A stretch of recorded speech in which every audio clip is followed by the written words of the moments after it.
All right, so welcome to today's deep dive. We're going to be talking about how to prep for a metrologist interview. Awesome. And we've got some seriously cool resources from RoleCatcher here. We've got their career guides, their interview guides, Yes. and even some info on how AI can, give you a boost in the job hunt.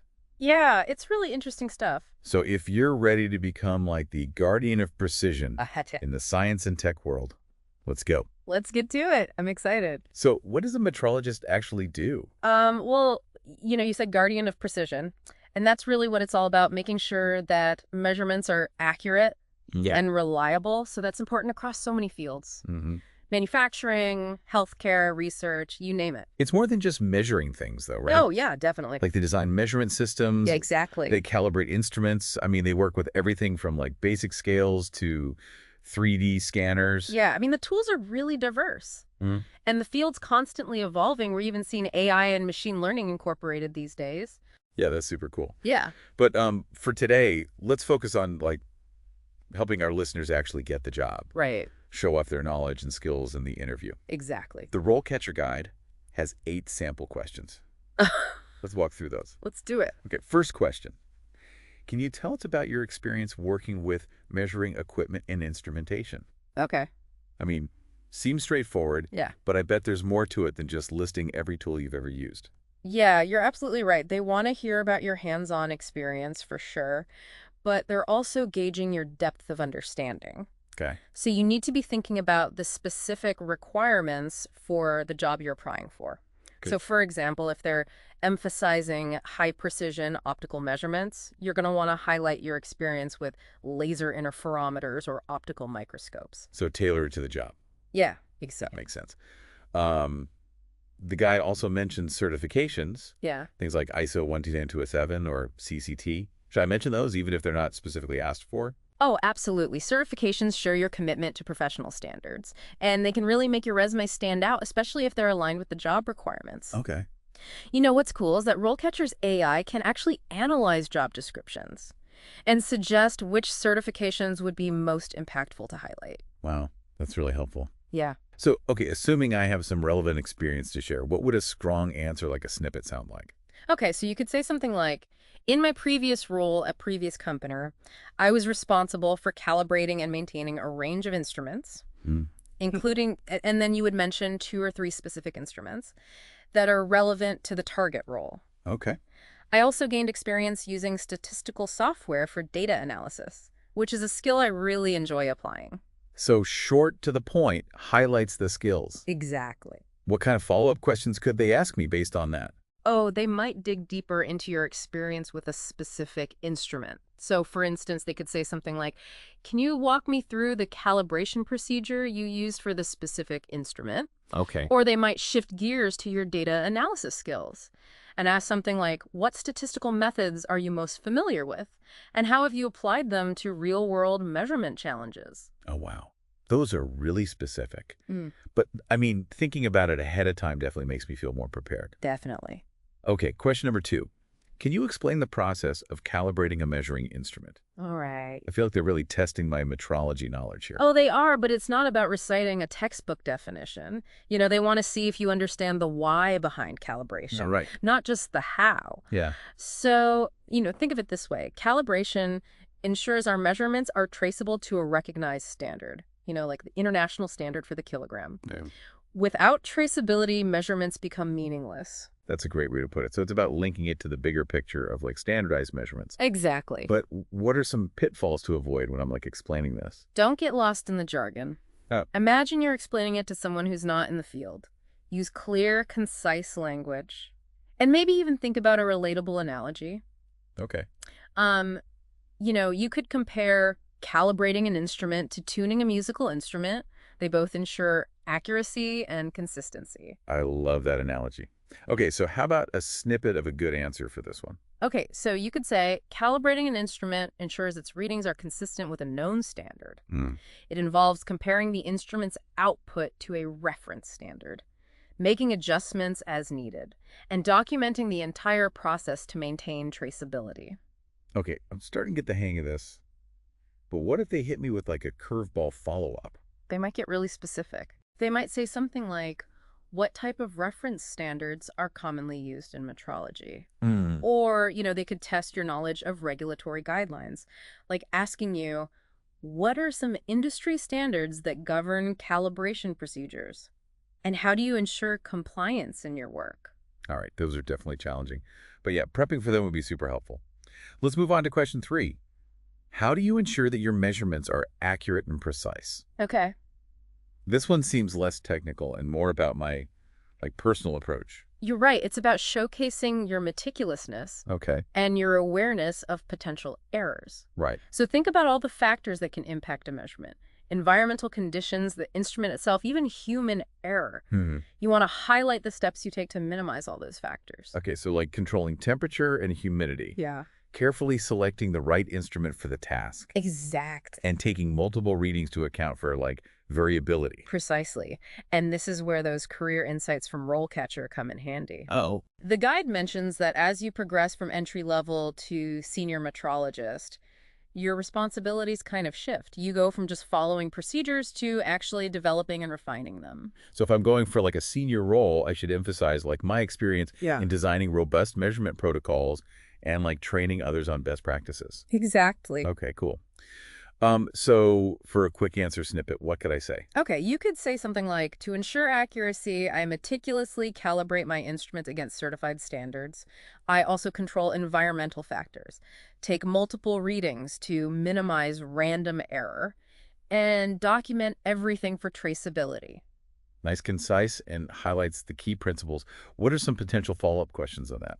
They might ask you, what are some common sources of error in metrology? And how do you approach mitigating them? Okay. Or they could get even more specific and ask you, how do you determine the appropriate number of readings to take for a given measurement to achieve the desired level of confidence? Wow, they're letting up. Mm-hmm. All right, bring on question 4. Yeah. Have you ever encountered a problem with a measurement that you couldn't explain? How did you handle it? All right. That one feels a bit like a trap. It can feel that way, but it's actually a golden opportunity to showcase your problem-solving skills. Okay. Everyone encounters unexpected results, Right. but it's how you approach those situations that matters. So, think of a specific example where you faced a measurement discrepancy and walk them through your process. Okay, so be honest, be detailed, Yeah. and focus on the steps I took to investigate the issue. What are some things I should avoid saying? Definitely don't try to downplay your mistakes Okay. or pretend that you've never made them.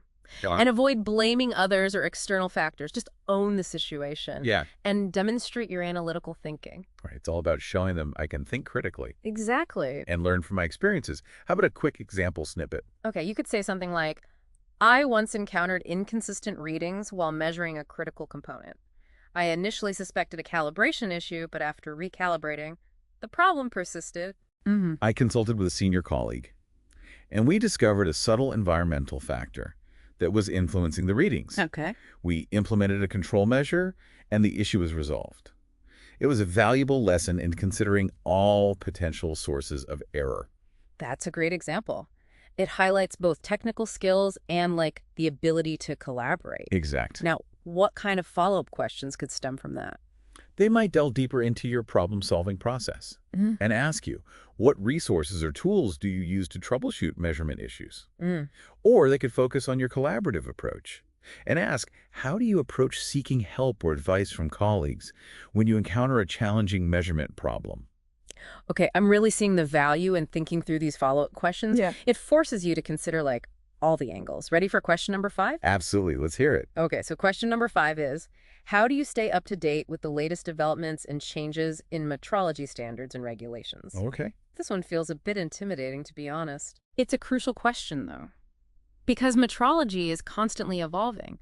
New technologies emerge, measurement techniques advance, and industry standards are constantly being refined. Yeah. So interviewers want to see that you're committed to continuous learning and adapting to those changes. So it's not enough to just say, I read stuff. I need to be specific. Exactly. You want to mention professional organizations you're part of, like the American Society for Quality or the National Conference of Standards Laboratories. Okay. Talk about industry journals that you subscribe to, online forums you follow, conferences you attend. Right. The RoleCatcher guide specifically mentions certifications like ISO 14025. I imagine having that on my resume would be a huge plus. Oh, absolutely. If you hold any relevant certifications, definitely highlight them.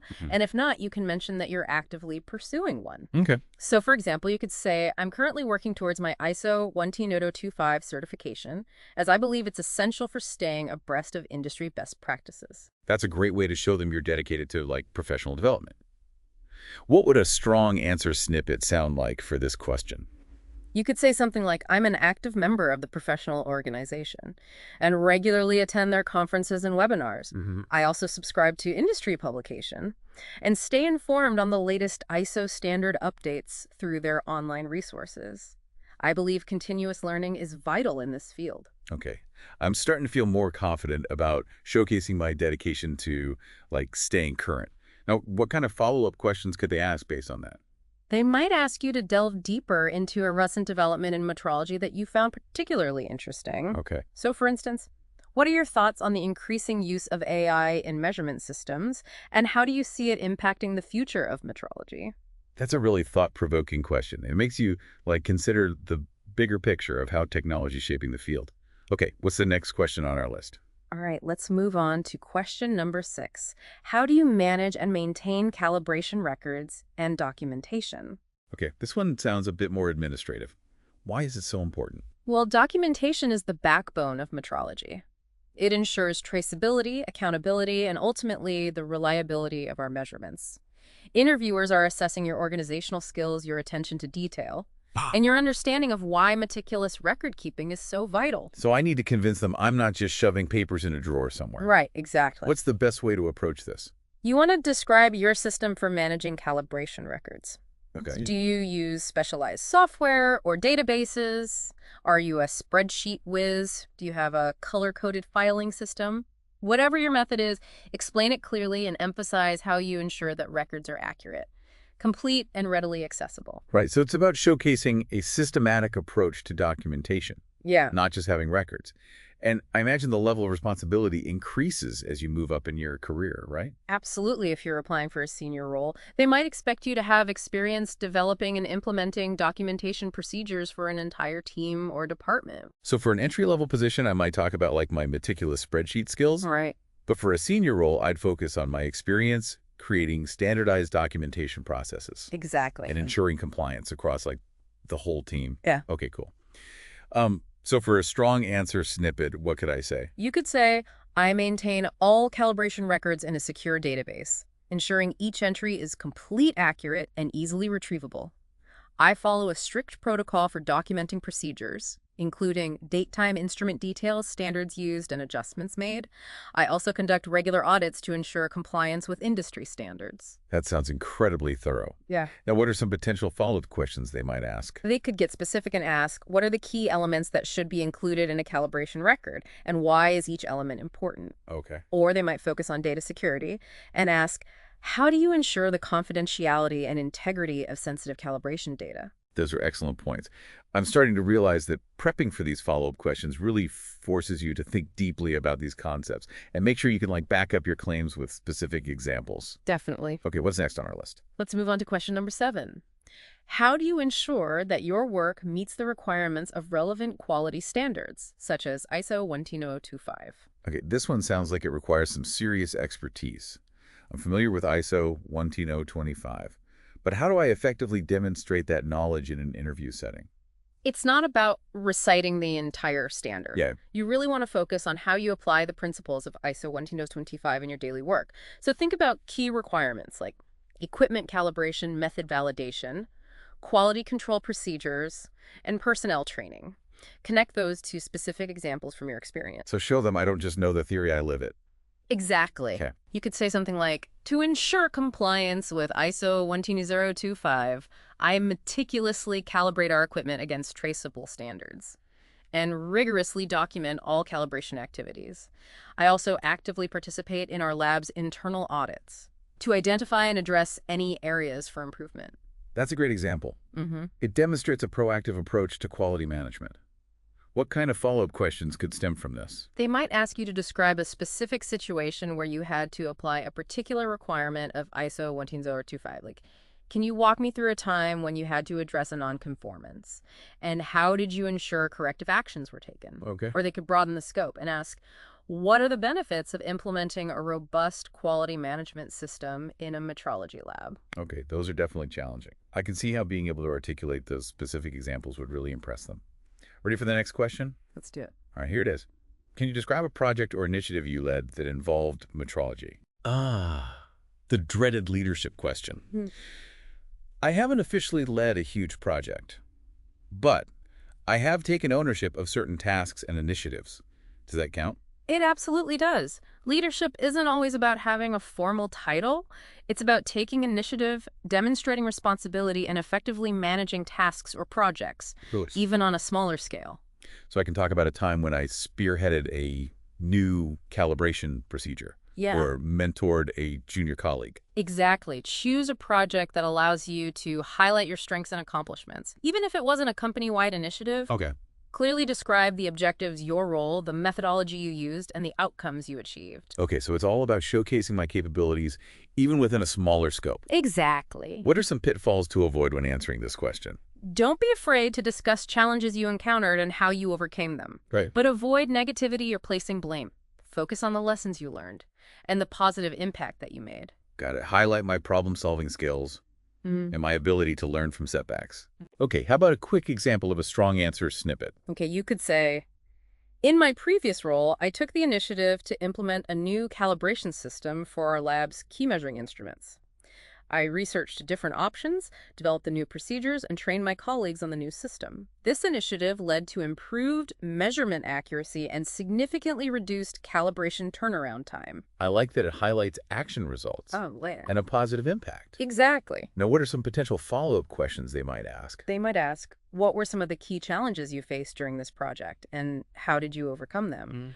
Or they might want to explore your leadership style, like, how do you approach delegating tasks and motivating team members when working on a collaborative project? Okay, I'm feeling much more confident about discussing my leadership experiences, even if they haven't been in a formal leadership role. Before we move on to the next question, I wanted to circle back to something you mentioned earlier about RoleCatcher's AI. Yes, of course. You mentioned that it can analyze job descriptions and suggest relevant certifications to highlight. Can it help with answering these interview questions too? Absolutely. One of the coolest features of RoleCatcher is its AI-powered interview prep tool. Okay. You can actually practice your answers to these very questions. Wow. And the AI will provide personalized feedback and suggestions for improvement. So it's like having a virtual interview coach. Exactly. Can it really tailor its feedback to specific job roles? Can you input the specific job title and description? And the AI analyzes the language and keywords used to tailor its feedback to the specific skills and qualities they're looking for. That's incredible. I can see how that would be a game changer for anyone prepping for a metrology interview. It sounds like RoleCatcher is really going above and beyond with these AI tools. They are, and it's not just about acing the interview. They also have a fantastic career compass feature that can help you explore different career paths within metrology, Okay. identify potential growth areas, and discover new opportunities you might not have even considered. Wow. So it's not just about landing the job. It's about planning for the future of your career. Exactly. I'm definitely checking out RoleCatcher after this. Okay, ready to tackle the next question? Absolutely. Let's hear it. Okay, so welcome back to our deep dive into the world of Metrologist interviews. We've covered so much ground already, from calibration techniques to quality management systems. I'm feeling a lot more confident about tackling those interview questions. But is there anything else we should be focusing on as we wrap up? Well, we've prepped the content, but now let's talk about presentation. Okay. It's more than just what you wear. It's about how you present yourself, overall confidence, communication style, your genuine enthusiasm for the field. Those can make all the difference. You're right. First impressions are crucial. Okay. So how can I make sure I'm projecting the right image? Well, first, professional attire is a must. Okay. A well-tailored suit or business casual outfit shows that you take the opportunity seriously. I would also say do some research on the company culture beforehand to see what's appropriate. Got to dress to impress. What about body language? Maintain good posture. Make eye contact, offer a firm handshake. Project confidence even if you're feeling a bit nervous inside. Okay. Remember, you're not just a collection of skills and experiences. You're a passionate professional with a lot to offer. That's a good reminder. It's easy to get caught up in like all the technical details and forget to let my personality shine through. Exactly. Enthusiasm is contagious. If you're genuinely excited about metrology, it will show. Okay. Now let's talk about communication. During the interview, be a good listener. Pay attention to the questions. Take a moment to gather your thoughts, and then answer clearly and concisely. Right. Avoid rambling or getting lost in technical jargon. Exactly. We've talked about using like relatable analogies to explain complex concepts. Exactly. And don't be afraid to ask thoughtful questions at the end. Right. It shows you're engaged and genuinely interested. Okay, we covered some great examples of insightful questions in the last segment. No more no questions and running for the door. Okay. So let's tackle a couple more questions from the RoleCatcher Guide before we wrap up. Okay. This next one might seem a bit philosophical, Right. but it can reveal a lot about your understanding of the field. Question number 9 is, what are some of the biggest challenges facing the field of metrology today? Okay. I imagine like the rapid advancement of technology is a major challenge. You're spot on. Think about how nanotechnology, 3D printing, artificial intelligence, even quantum computing are pushing the boundaries of what we can measure and how we measure it. Right, new materials, new manufacturing processes. Yeah. All of these require innovative measurement techniques and standards Exactly. to ensure accuracy and reliability. Precisely. And this is a great opportunity to showcase your awareness of emerging trends and your ability to think critically about the future of the field. Okay. Don't just list the challenges, though. Offer potential solutions or areas where you believe metrology can contribute to solving these complex issues. Okay, so instead of saying it's hard to keep up with all the new technology, Right. I could say something like one of the biggest challenges is developing reliable measurement techniques for nanoscale materials. I'm particularly interested in exploring how optical metrology can be applied in this area. That's a great example. You've identified a specific challenge and highlighted an area of personal interest, showing you're already thinking about potential solutions. Okay, cool. What kind of follow-up questions might they ask based on that? They might ask you something like, what are some of the limitations of current measurement techniques at the nanoscale? Or what other emerging technologies do you think will have a significant impact on metrology in the coming years? Those are excellent possibilities. I can see how thinking through those follow-ups forces you to delve deeper into the topic and demonstrate a more comprehensive understanding. Exactly. Okay, let's move on to our final question from the RoleCatcher Guide. Okay. Question 10. How do you see the role of metrology evolving in the future? Right. Wow, they're really asking us to look into our crystal balls now. They are, but it's more about demonstrating your strategic thinking and ability to anticipate trends than about making precise predictions. Okay. So think about the challenges and advancements we just discussed. How might they shape the future of metrology?